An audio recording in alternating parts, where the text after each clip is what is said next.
else? Thank you. Good afternoon, and very sorry for the delay, but our talk today is about resilience. So we're trying to be resilient with that. I'm actually working with my slide now. All right. So welcome to another Wellbeing Wednesday. We're happy to be here and sharing our expertise with you as NJLAP team. And today we're going to be talking about building resilience for wellness. And I hope that everybody can think about this as a brief talk to highlight and remind all of you that you probably have a lot of resources that are available to you that you've used in the past that would work towards resilience. So first of all, let's acknowledge the fact that stress, adversity, and setbacks are givens in life. I did not think that we were going to have any technical challenges. I had no reason to think that. And here we were dealing with all of that. And was it frustrating? Was it giving me a different kind of afternoon that I thought that I'd have? Sure, but how we handle those kind of adversities and setbacks really just depends on the circumstance, and we handle things with varying degrees of success. And in this case, success is the ability to bounce back. Happy to report that I've bounced back from all of that and presenting here. And really, the good news is that people are more resilient than we give ourselves credit for. Research on resilience in the face of trauma, counter to what most people actually believe, has shown to us that most people bounce back fairly well from rather difficult and complex sets of circumstances. Those who do not bounce back are the minority. They're the exception.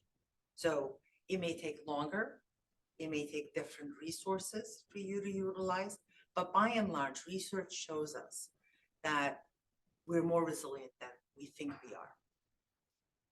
And in some ways, some individuals also experience personal growth, a renewed sense of purpose, and even positive changes in their perspectives after going through challenging experiences. So we not only bounce back more than we think we bounce back, and we may even turn it into something that's miraculous.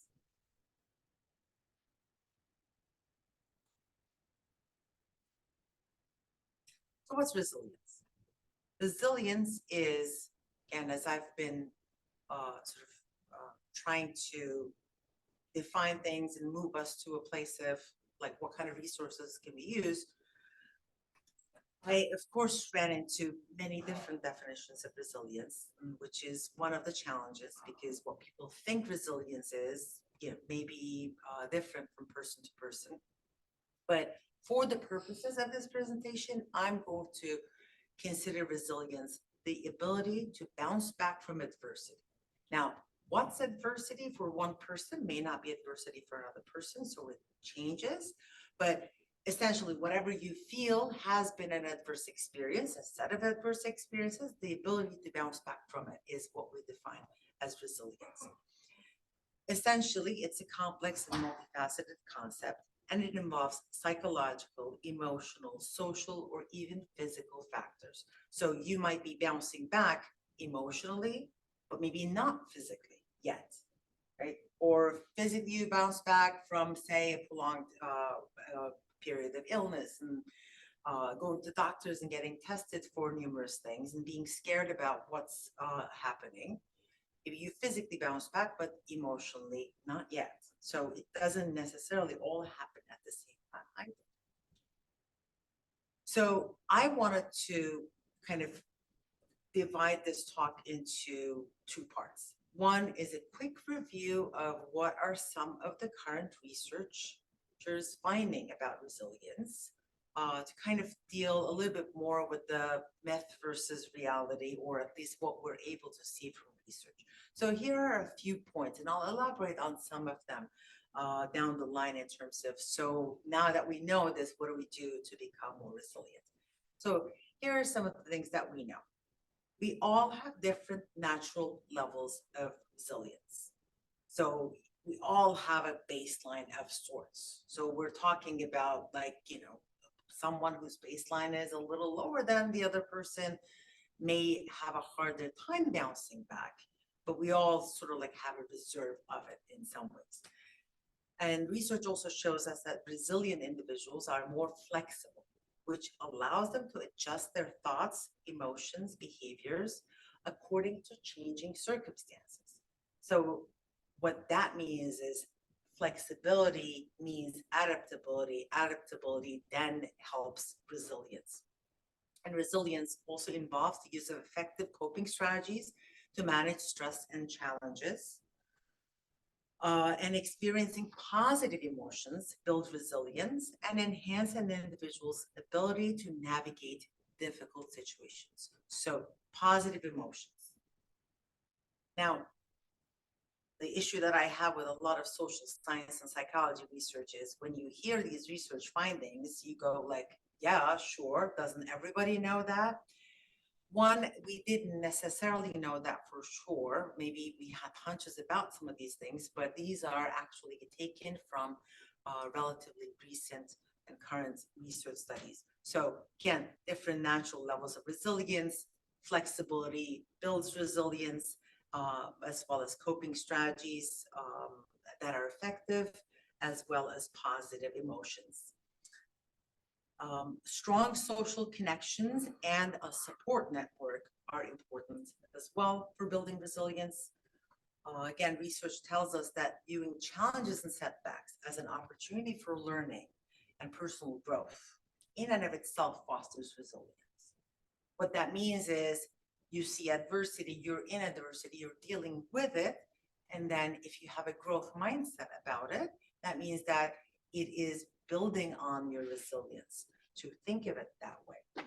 And treating oneself with kindness, what we refer to as self-compassion, kindness and understanding during tough times also allows resilience to drop. A few other research tidbits. Resilience is not static. It can evolve over a person's lifetime. So just as we have a natural tendency, natural reserve of it in some ways, you can sort of build it up, or you see that you've like depleted it a lot more because of a certain set of circumstances. But it's good to see it as not static, because then you can say, I can be more resilient this time when I deal with that kind of thing again.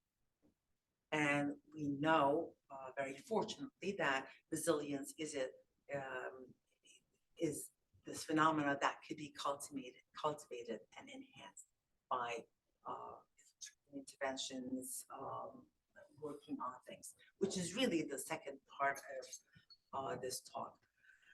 So now that we know sort of what resilience is and what we know from research, the whole idea of like bouncing back from adversity, you have what you have in terms of your reserves. You can evolve, you can change, you can get better. So how to do that, right? So here, I want to share with you my basic strategy for working with anyone around building their resilience. Not only building their resilience, but as the first step will show you, it's taking an inventory of what they have in their sort of repertoire. So I want everybody to take us, quick minute, not more than that, because these things, if they come to you fast, then they're really like in your inventory. You know that you can access them. It's not like I know I have it somewhere, but I need to dig up for it. Think of all the different ways you have coped with adversity in the past. This could be traffic jam on the way to work, or technical difficulties, or grief and bereavements, divorce. It could be any range of things. All the different ways that you have coped with it. Things that you tend to do, things that are like your go-tos in some ways, right? So whatever comes to mind, hold tight to that. Then take a minute now and hopefully later, more time on that. Try to broaden your set, as in, what are different coping strategies available to me? You might say, that's why I put down patience and prayer in the middle in this photo. You might say, you know, that's not my thing. Prayers never worked for me well, or, you know, I never pray, or I haven't tried to approach something from a spiritual place. I'm not a spiritual person. You at least know that that's a resource, that's a coping resource for some people out there. And the beauty of this is, it's like you can sort of have a sense of like, what have other people used? What are they doing to cope with the adversity in their lives? And then lastly, the suggestion is to be able to use multiple strategies at once. If one strategy is not helping, reach for another. So the image I want all of you to hold in mind right now as I move into the next one is some kind of a vessel. I think about this like very rustic looking basket. Like that's the vessel that I imagine when I think about this. And that basket is full of stuff that I use to cope with adversity. So that what I can be resilient, I can bounce back. So first in the basket is stuff that I usually use. That's my inventory, right? Like, you know, whether it's calling a friend, whether it's journaling, whether it's taking a walk, whether it's going to bed, put those in. Preferably the ones that work better for you than others. Then think about all the other things that people have suggested to you, and you know, you've kind of said like, oh, maybe you didn't even need it. Maybe it didn't appeal to you. Maybe you didn't know how to do it. Like maybe someone said journaling is good, but you didn't know how to. Meditation is really helpful. Maybe you never did, right? So put those in.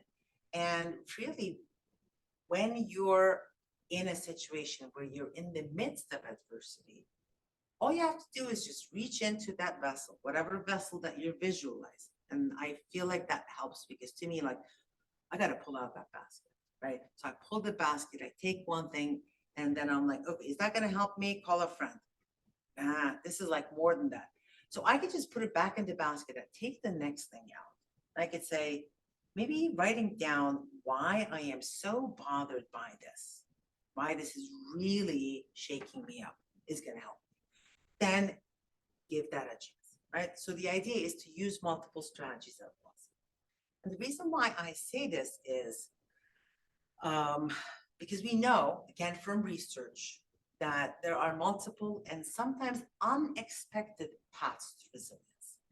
This is a quote from a dear colleague's book, George Bonanno. I served as a faculty member at Columbia with him for several years. And he is basically the person who has like conducted brilliant research to identify what makes people more resilient. And he's the one that has concluded, and is widely accepted because his research is very solid, that human beings are actually far more resilient than we think, right? So his idea is that, like, there's so many different pathways to resilience that we can't even say do this and then that and then that. As a matter of fact, I actually got a kick out of this next slide. I hope you will too. So I was looking to have a little bit of a, well, here are some talking points. First, I ran into the 7 pillars, then 6 C's, 5 R's, 4 S's, 3 R's. And I'm sure that there's something that has to do with like 2 things of resilience. But all of those actually, they have some overlap and some are very distinct. Essentially are things that you can put into your vessel, right? Optimism, right? Look at it from a more optimistic perspective. Try to take an optimistic stance. Write that down, put it in your vessel, put it there. And because in the midst of adversity, you're not going to remember unless it's your go-to, right? Again, we're trying to develop a range of tools to help us bounce back. Optimism, accepting the situation is what it is. This is what I'm in. This is what I'm dealing with. Having a solution orientation instead of sort of being stuck with the problem, having a solution orientation. Breaking out of the victim mentality, successful network, planning for a positive future. It will all work out. And having some self-reflection. Those are the 7 pillars, right? And I thought it was really fun to put all of this down, you know, because the countdown was fun. And then I was like, you know, people call these things with different labels, just as we can't really pinpoint what exactly is resilience. It's back to what my colleague George says. There are multiple and sometimes really unexpected pathways. So I figured, hey, more the merrier. I'll just put all of that out there for whatever ends up in your vessel, or you know, that basket of coping tools. Competence. Being able to build some kind of competence in, you know, things that you're struggling with. Trying to gain some more confidence that you will survive this situation. I'll be fine. I can read things. I can understand directions. Your connections. Again, you see some of the overlaps. Remembering that you have certain character strengths. I am the kind of person who is tenacious. Okay, I'm going to remember that I'm tenacious, and that's going to help me realize that I'm going to bounce out of this adverse situation. Being able to contributes to others' resilience, as well as accepting others' contributions, using numerous coping skills, and remembering that although many things are not in our control, some things are, including, can you take a deep breath? Can you stop for a moment and drink a glass of water instead of continuing to stress yourself out? Okay. Not a lot is in our control, but there are some things. Now, the 5 R's, just trying to be as robust as, okay, you know what, I'm not going to be so easy to knock down. Trying to sort of realize what some of the redundant things are. Is it really the end of the world if this thing doesn't happen? Like, can I let go of that? Being able to be resourceful. This again kind of overlaps with coping skills. Having some kind of response that's your go-to, as in, let me first take a breath. I'd have to think about it. Like, anytime I've dealt with any parenting, you know, adversity, I have loved I'm just going to have to take a minute to figure this out, which allows me that sort of moment to do, hopefully, whatever first comes out of my basket. But that's my response. If I have a response, then I'm actually creating space for myself to bounce back from whatever's going on, and to know that there is recovery and that things ultimately get better. So kind of on the same vein, support strategies.